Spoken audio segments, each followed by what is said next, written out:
ამერიკის შეერთებული შტატები უკრაინის გვერდით დგას. ამის შესახებ პრეზიდენტმა ბარაკ ობამამ უკრაინის პრემიერ-მინისტრ არსენი იაცენიუკს პირადად უთხრა. შტატების პირველმა პირმა უკრაინის პრემიერი თეთრ სახლში მიიღო. მხარეებმა ქვეყნის კრიზისიდან გამოსავლის საკითხებზე იმშელეს. ობამამ განაცხადა, რომ თუ რუსეთი ყირიმიდან ჯარებს არ გაიყვანს, ამისათვის მას დიდი საფასურის გადახდა მოუწევს.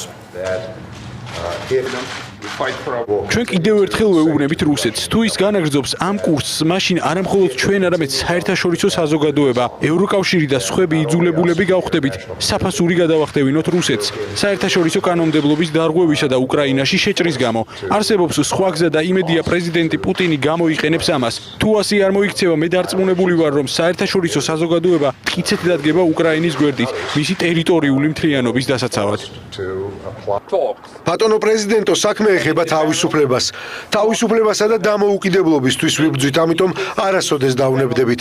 ჩემი ქვეყანა რამდენიმე გამოწვევის წინაშე იდგა. სამხედრო გამოწვევა კი ყველაზე მთავარია. ჩვენ მოუწოდებთ რუსეთს შეასრულონ საერთაშორისო ვალდებულებები, დააბრუნოს სამხედროები ბაზებზე და შეასრულონ დიალოგი იარაღის გარეშე. სამხედროებისა და ტანკების მაგივრად დიპლომატიური და პოლიტიკური მექანიზმების გამოყენებით.